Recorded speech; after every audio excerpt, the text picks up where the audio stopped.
ಭಜನಾ ಸ್ತಂಭಕ್ಕೆ ಆಗಮಿಸಿ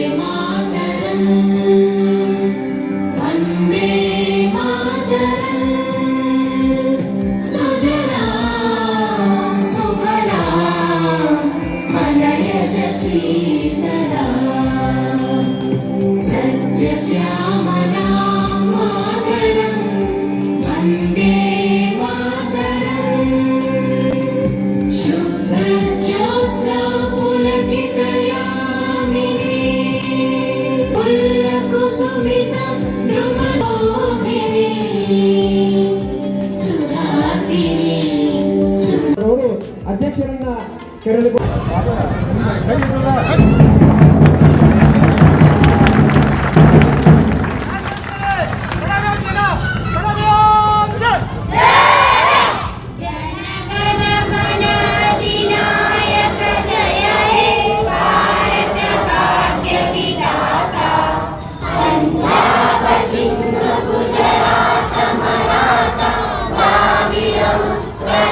ಹಾರುಗೇರಿ ಪುರಸಭೆಯ ಅಧ್ಯಕ್ಷರಿಂದ ಧ್ವಜಾರೋಹಣ. ವಿಜೃಂಭಣೆಯಿಂದ 80ನೇ ಸ್ವಾತಂತ್ರ್ಯೋತ್ಸವ ಆಚರಣೆ. ಹಾರುಗೇರಿ ದೇಶದಾದ್ಯಂತ 80ನೇ ಸ್ವಾತಂತ್ರ್ಯೋತ್ಸವದ ಸಂಭ್ರಮ ಮನೆ ಮಾಡಿರುವ ಸಂದರ್ಭದಲ್ಲಿ ಹಾರುಗೇರಿ ಪುರಸಭೆ ಆವರಣದಲ್ಲಿ 80ನೇ ಸ್ವಾತಂತ್ರ್ಯೋತ್ಸವವನ್ನು ವಿಜೃಂಭಣೆಯಿಂದ ಆಚರಿಸಲಾಯಿತು. ಕಾರ್ಯಕ್ರಮದ ಅಂಗವಾಗಿ ಪುರಸಭೆ ಅಧ್ಯಕ್ಷ ಜ್ಞಾನೇಂದ್ರ ಧರ್ಮಟ್ಟಿ ಅವರು ಮಹಾತ್ಮ ಗಾಂಧೀಜಿ, ಡಾ. ಬಾಬಾ ಸಾಹೇಬ ಅಂಬೇಡ್ಕರ್ ಹಾಗೂ ಕ್ರಾಂತಿವೀರ ಸಂಗೊಳ್ಳಿ ರಾಯಣ್ಣ ಅವರ ಭಾವಚಿತ್ರಗಳಿಗೆ ಭಕ್ತಿಭಾವದಿಂದ ಪೂಜೆ ಸಲ್ಲಿಸಿದರು. ಬಳಿಕ ಆಗಸ್ಟ್ 15, 2026 ರಂದು ರಾಷ್ಟ್ರಧ್ವಜಾರೋಹಣ ನೆರವೇರಿಸಿ ಸ್ವಾತಂತ್ರ್ಯೋತ್ಸವದ ಸಂಭ್ರಮಕ್ಕೆ ಚಾಲನೆ ನೀಡಿದರು. ದೇಶಭಕ್ತಿ ಹಾಗೂ ರಾಷ್ಟ್ರಪ್ರೇಮದ ವಾತಾವರಣದಲ್ಲಿ ನಡೆದ ಕಾರ್ಯಕ್ರಮಕ್ಕೆ ವಿದ್ಯಾರ್ಥಿಗಳ ಭಾಗವಹಿಸುವಿಕೆ ವಿಶೇಷ ಮೆರುಗು ನೀಡಿತು. ಸ್ವಾತಂತ್ರ್ಯ ಹೋರಾಟಗಾರರ ತ್ಯಾಗ ಮತ್ತು ಬಲಿದಾನವನ್ನು ಸ್ಮರಿಸುತ್ತಾ ರಾಷ್ಟ್ರದ ಏಕತೆ ಮತ್ತು ಪ್ರಗತಿಗೆ ಎಲ್ಲರೂ ಕೈಜೋಡಿಸುವ ಸಂಕಲ್ಪ ಮಾಡಿದರು.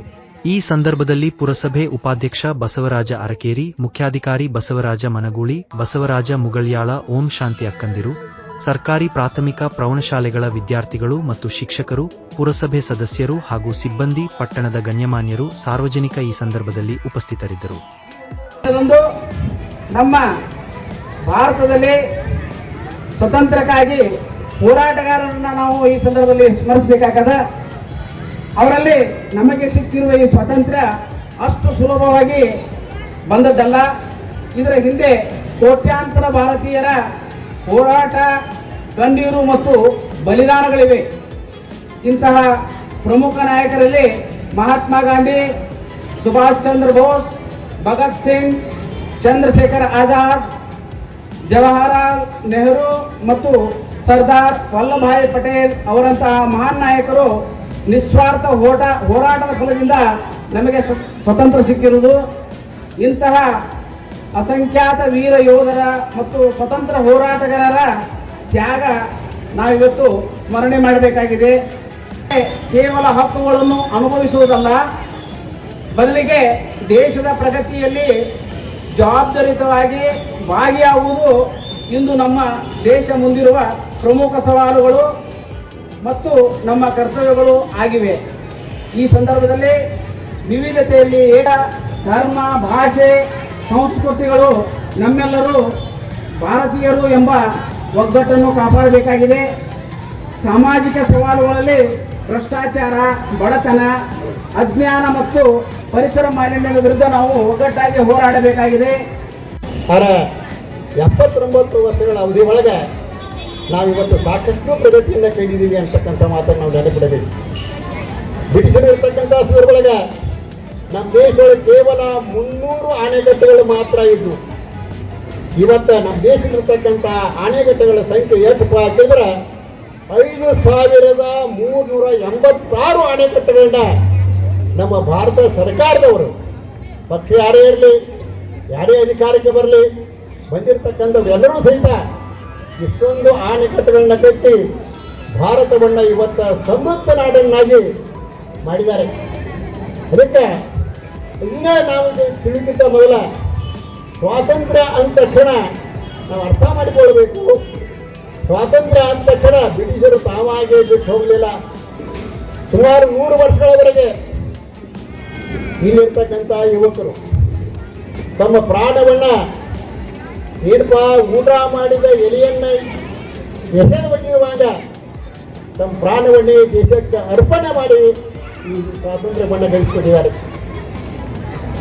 ಅಷ್ಟೇ ಅಲ್ಲ, ನಮ್ಮಲ್ಲಿರ್ತಕ್ಕಂಥ ಹಿರಿಯರು ಮಹಾತ್ಮ ಗಾಂಧೀಜಿ, ಸುಭಾಷ್ ಚಂದ್ರ ಬೋಸ್ ಇರ್ಬೋದು, ಅವರ ಸ್ವಾತಂತ್ರ್ಯವನ್ನು ಗಳಿಸುವ ಸಲುವಾಗಿ ಸೆರೆಮನೆ ವಾಸವನ್ನು ಸಹಿತ ಅನುಭವಿಸಿದ್ದಾರೆ. ಇಷ್ಟೆಲ್ಲರ ಒಂದು ಪ್ರಯತ್ನದ ಫಲವಾಗಿ 1947 ಏನು ಇತಿಹಾಸ ಇದು? ನಾನು ಈಗ ತಾನೇ ಹೇಳಿದೆ, ಸ್ವತಂತ್ರ ಹೆಂಗೆ ಕಳ್ಕೊಂಡಿವಿ. ಕೆಲವೊಬ್ರು ಹೇಳ್ತಾರೆ, ವೇದ ಪುರಾಣಗಳಲ್ಲಿ ಬರುತ್ತೆ, ಶಾಕುಂತಲೆ ದುಷ್ಯಂತನ ಮಗ ಭರತ ಚಕ್ರವರ್ತಿಯ ಒಂದು ಸ್ವಾಭಿಮಾನ, ದೇಶದಲ್ಲಿರುವ ಅಭಿಮಾನ, ದೇಶಕ್ಕೆ ಅವನು ಕೊಡುವ ಗೌರವ, ಅವನ ಸನ್ನಡತೆ, ಪ್ರಜೆಗಳ ಮೇಲೆ ಇರ್ತಕ್ಕಂಥ ಪ್ರೀತಿ, ಇದನ್ನೆಲ್ಲ ನೋಡಿ ನಮ್ಮ ದೇಶಕ್ಕೆ ಭರತ ಭೂಮಿ ಎಂದು ಹೆಸರು ಬಂತು ಅಂತೇಳಿ. ತನದಿಂದ ದೂರವಿರುತ್ತೇನೆ. ಆರೋಗ್ಯಕರ, ಮೌಲ್ಯಾಧಾರಿತ ಮತ್ತು ಸಕಾರಾತ್ಮಕ ಜೀವನ ಶೈಲಿಯನ್ನು ಅಳವಡಿಸಿಕೊಳ್ಳಲು ಸದಾ ಪ್ರಯತ್ನಿಸುತ್ತೇನೆ. ನನ್ನ ಕುಟುಂಬ, ಸ್ನೇಹಿತರು ಮತ್ತು ಸಮಾಜವು ಮಾದಕ ದ್ರವ್ಯ ಮುಕ್ತ ಜೀವನ ಶೈಲಿಯನ್ನು ಅಳವಡಿಸಿಕೊಳ್ಳಲು ಪ್ರೇರೇಪಿಸುತ್ತೇನೆ. ನನ್ನ ಸಮಯ, ಶಕ್ತಿ, ಸಾಮರ್ಥ್ಯಗಳು ಮತ್ತು ಸಂಪನ್ಮೂಲಗಳನ್ನು ಅತ್ಯುತ್ತಮ ರೀತಿಯಲ್ಲಿ ಬಳಸಿಕೊಳ್ಳುತ್ತೇನೆ. ಮಾದಕ ದ್ರವ್ಯ ಮುಕ್ತ,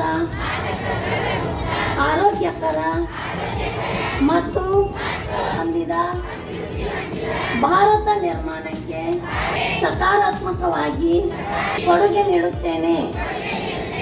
ನಮ್ಮ ದೇಶ ವ್ಯಸನ ಮುಕ್ತ ದೇಶ. ನಮ್ಮ ರಾಜ್ಯ ವ್ಯಸನ ಮುಕ್ತ ರಾಜ್ಯ.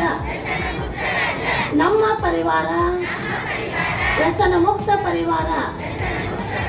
ನಮ್ಮ ಊರು ವ್ಯಸನ ಮುಕ್ತ ಊರು. ಜೈ ಹಿಂದ್.